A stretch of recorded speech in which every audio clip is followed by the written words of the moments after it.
let's take it to another call here. I want to talk to Stan, who's calling in from New York. Stan, what's going on? How you guys doing, man? Thank you for the hospitality. Of course. You're amongst friends here, I hope. So, Stan, what do you want to talk to us about? Basically, I would like to know what's your best objection against the morality of God? The morality of God. So before we get into that, I'm assuming you mean the Christian God as most commonly interpreted? Yes, exactly. Okay. Exactly. So when you say the morality of God, you mean like God's understanding of morality or like his actions? Like, can you break that down a little bit? Oh, how about his actions? If you have an objection with his actions, why not? Or anything he stipulates in the Bible. Okay. Who do you want to start on this one, Stan? Anyone who has an objection, a reasonable objection, of course. I think we all got objections. Go ahead, I don't Dan. think that narrows it down very well. I'm just going to say, I vote for Dan. let's say Puck. Puck, you start on this one. Just about to take a sip, but that's okay. Oh, yeah, All right. sorry about that. So, yay long years ago when they came up with the metric system, the reason they came up with it was because they wanted to come up with a system of measurement that everybody could come up with if they had a reasonably sufficient laboratory, okay? So they said, okay, the distance between the North Pole and the equator going through Paris is going to be how we determine what the length of a meter is or a kilometer. Then based on that, they have other things, like you can figure out how much a liter is based on that. You can figure out how much a gram is based on that, okay? And the reason they chose the earth and water as grounding, there's that buzzword, is because it's something that everybody can have access to and can easily figure out on their own. The problem with using God for morality for anything is that we don't have that same universal sense of grounding that we can all access and reference. Yeah, I think that's very true. So this like inevitably comes up whenever we talk about morality. It's people ask us, well, what do you ground your morality on? You know, like it's this whole thing. And I don't know if that's a question that can ultimately be answered. I can like give you things on which I do ground it on, but they may not be objective. They may be based on my experience and what I think is right and what I think is wrong. And like my reasoning for that might be specious at the end of the day. But as a human being who has consequences for my actions and for the people around me, like, you know, there has to be some sort of system in order for us to get along for society. So, you know, it's more of a utilitarian, almost pragmatic sense for me. If you're interpreting God in the classical sense, like a being that exists, and also the Bible is like a recording of his actions, I would say that, I mean, pick a page of the Bible, honestly, if you want to see where the morality is at least questionable. I think the most egregious thing I was thinking about earlier today is the Noah flood story, right? Like if you interpret that as a literal history of events, God is basically a eugenicist.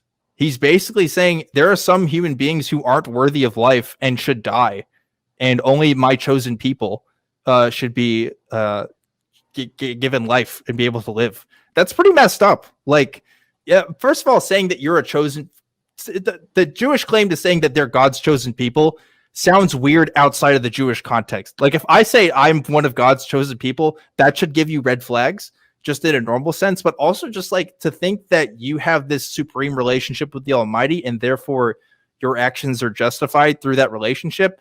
That's how people get like these authoritarian regimes and like authoritarian thinking that we're like still seeing today, like maybe more so now than in a long time. So yeah, I mean, like I said, pick a page. There's a lot of problems you can pick out with that. Erin, what do you think? I agree with both of you, but since we're talking about maybe our best objections, I think, in my opinion, that the best objection to the morality of God or of the Christian God is that I think that we can explain our moral intuitions based on evolution. I think that there's like a good amount of information that we have going back into how we developed our kind of our points of morality. I think there's been a good studies even put out about this, about like the reciprocity and like different ways and the different points that we measure our morality on too. I think there's been very convincing studies put out there for that. So I think that we can explain explain morality sans, or that's French for without God. I'm Canadian. You Canadians and your French. Yeah, I know. Come on. I think MD, what do you think? I mean, we could go with any of these, but I actually want to hear what Stan thinks of what's been said so far. Okay, yeah, Stan, what do you think about our conversation so far? Thank you very much for the purpose of this exercise is to demonstrate how there's a big misconception on what Scripture actually reveals. Because if I were to take one of the examples that was provided, Genesis 6, the flood, right? If you're doing an internal critique, it will be appreciated if you actually stipulate the context in which this this judgment was made. For example, are you Really? aware that Genesis 6? I didn't make the point yet. I'm going to make the point right now. For example, are you aware, according to the narrative established in Genesis 6, the people that were destroyed were not human beings. In other words, their genes were corrupted with that of fallen angels. That's clearly established in Genesis 6. Stan, the Bible doesn't say the word genes in any particular translation you can think of. You can find any translation on earth. They don't talk about that.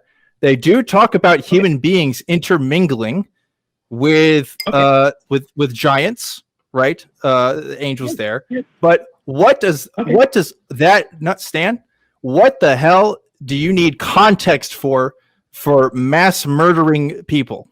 The fact that they have mixed genes with angels, how does that in any way justify killing millions of people? Okay, can I respond to that accordingly? Yes, please. So first of all, thank you. First of all, the word gene is not there. You're right. But it is deductively deduced, reasonably deduced, I'm sorry, that if they are mingling with fallen angels, then their gene will be corrupted, and they gave birth. Why does that justify killing them? Well, because they're not human beings, and if you keep reading, you realize that they were cannibals. They were killing the people of the land. There were people that were belligerent. They're not human beings. So if you're gonna two wrongs make it right. Argue, right, I'm sorry. If you're gonna argue, two wrongs make it right. Morality of God. All I'm saying, and just to finalize, please quote it in context. So when you say that and trickle down this information to your people, they will understand. The audience will understand that these people weren't human beings. I don't think any amount of context matters for genocide, my friend. Even if they're not human beings, if they have a capacity for suffering, like that's still a wrong thing to do. Like, first of all, I'm a vegan, so you don't have to be human to qualify for my moral standpoint. But outside of that, right? Like, I find your argument to be totally just out of thin air. Like that, you're saying that if I mixed my genes somehow, first of all, we have to prove that all human beings on Earth, except Noah's family, had mixed genes with Nephilim, which I don't even know if that's true.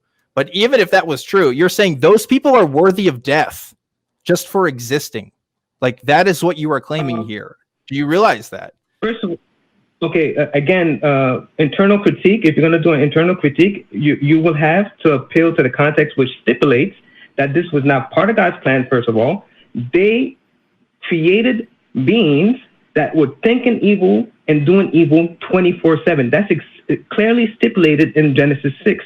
So if you're saying that people who are inherently evil, cannibals, killing children, killing the people of the land, should not be executed, on what merit, on what basis are you making such a judgment? Well, I don't know what basis you're saying that they're cannibals or killing. I mean, how about as an internal critique? Like who created the humans in your opinion? Yeah, did you just say that it went against God's plan? God. Yeah, okay, and who created the Nephilim? Right. They weren't created; they were procreated through the mingling between fallen angels and females. So who exactly created the demons? The demons comes after that. The demons are the souls of. Okay, put it in this way then.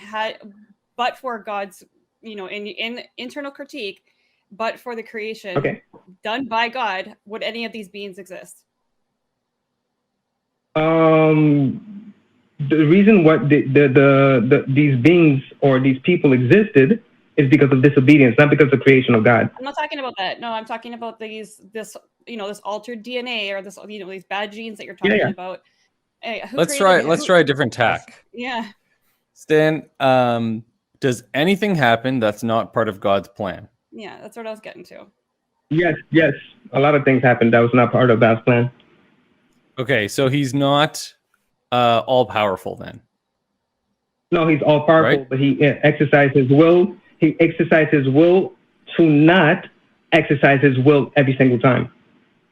So he's not all good then, because he allows people to suffer, even though he has the capacity to stop it. He chooses not to. He chooses not to exercise his will. Are you suggesting that giving people a lesson or making them understand the will of God and what are the consequences of going against that is something not good? Can you explain? Can you show me the logical entailment of such a assessment? So it sounds like you're saying that God used evil to teach people a lesson, and the lesson was taught by allowing a population of people who descended from humans and some other mythical race. He allowed them to exist and allowed them to do evil, and then murdered them all as a lesson. And so is that right? Is that what you're saying? Well, you're misrepresenting. Again, if you're doing an internal critique, God cannot murder, because murder means taking something that doesn't belong to you. Life, according to okay, fine. Killed, whatever. Just to finalize. Whatever word you want to use. Made them not exist anymore in whatever way. Okay. Also, between murder. I agree there are connotations associated with the word murder, but those are not what we're looking after right now. Right. My point is, could God have not figured out a way to teach this lesson without causing the deaths of like hundreds, thousands, millions of people? And not just people too, every other organism on Earth that has nothing to do with the actions of human or quasi-human beings, whatever you believe it is. Actually, to be honest with you, according to the narrative, again, the internal critique, every person that had that gene, that corrupted gene, were dying already. So they were not alive because they didn't have the breath of life. And again, there's no Bible that says that. You're not going to find a Bible on Earth that says, well, they had the corrupt gene, so they were already dying. That's not a thing. I also have scientific questions about what a corrupt gene is. Right. First of all, let me correct you on your misrepresentation, because it's quite clear in Genesis 2 that the breath of life comes from God. So that's through creation and through What is the breath of life? Yeah, what's the breath of life? That's what I want to know. For me to establish my point, I have to finish a sentence first. You have to define your terms first. No. I could do that, but you have to let me finish the first statement, because now you're adding problems over problems. You're adding objections right, over because objections. we have problems on top of problems about the things you say. Even if you don't finish the sentence, we can't even figure out the subject and before we get to the predicate. That's why we stop you, because we want to figure out what you're saying before you say more stuff on top of it. No problem. Let me first address your first objection, and while I'm doing that, I will address your second objection. All right. First of all, the breath of life, which is activating force within the body of a human being, that gives that human vessel the power to operate, basically. So basically, it comes from God, and it's given or translated or given to people who are procreated by the normal means. So a man and a female would be unified. As it says in Genesis 3, they will become unified in their flesh and give birth to a child, and they would receive that breath of life, which is not the case with these Nephilims. Okay, because so you're saying, in other words, Stan, because these people they didn't have the breath of life the right way, or in the terms you want to use, they had the wrong genes, they were worthy of death. I'm sorry? You're saying because they had bad genes, they were worthy of death. No. I'm saying they didn't have the breath of life, so they're already dead. they were possessed by demons. So they're already dead. So God. What do you mean they're already dead? If they're living and they're doing things, like, aren't they? What's your actually definition alive? of life, Stan? What's Yeah. your definition of Well, life? if you're familiar with Genesis 3, when the fall of man came, God said they would die. Obviously, Okay, but I'm familiar with life. I have a degree in biology and another one in medicine. So I'm familiar with life, and I'm curious what your definition of life is if you think that these people were walking around and sinning or something without being alive. Again, we're doing an internal critique. I hope you guys can follow with your train of thought. I'm we're just doing an- asking what like, your, okay, like, what for your example, definition of life is. Here's an example, right? If somebody who's dead in your eyes is pregnant, right? Is that fetus also dead in this definition? Like, what are we even saying when we're saying somebody's dead versus being alive? It doesn't make sense. Okay, so according to the narrative, being alive, God created man and female to live forever. So they weren't supposed to die. So when I say alive, I'm not using biology. Okay, wait, but doesn't that mean none of us are alive? Because we're all fallen at that I'm point? telling you what the definition. You're doing an internal critique. Again, try to stick to your own train of thought. We're doing an internal critique. Being alive means to live forever, because that was the purpose of God. These beings weren't. So we're not alive? They were. Because I can't live forever. You're saying, I just want to clarify, you're saying none of us are alive. No, because we're going to live forever. Well, some of us are going to live forever with God. Did I say that, or did I say according to the narrative, being alive? According to the narrative, God is the God of the living. Therefore, they will not. The purpose of God was to live forever. So we received the gene that causes us to die because of our disobedience. Now, as it relates to this Nephilim, So now we're going back to making stuff up again, because the Bible doesn't say we got a gene that made us die. That's not what it says. I feel like we're just at this point just arguing theology. Like, what are some actual like truth claims we could make in this? So we start with like, what is the proof for Nephilim? Like, what is the proof for that? What is the evidence for any of this happened? There is that. We can talk about that, but I'm actually interested in something else. Stan, if I got corrupted by Nephilim genes, should I die for that? I would like to go to your last misrepresentation, suggesting that the Bible doesn't teach that the sin nature causes us to die. Are you serious? I could give you at least. No, Stan, I'm talking about how God put a flood down and killed people, right? Ostensibly because they had bad genes, which again, that's literally eugenics, but okay. We're just saying that God is eugenicist now. That's whatever. You're saying that, not me. But like, if this happened to me, if I interbred with a Nephilim and my Nephilim has a child, you're saying that they're just God can just do whatever they want with them. Like they are just worthy just by existing. Like, because that's what I'm hearing you say.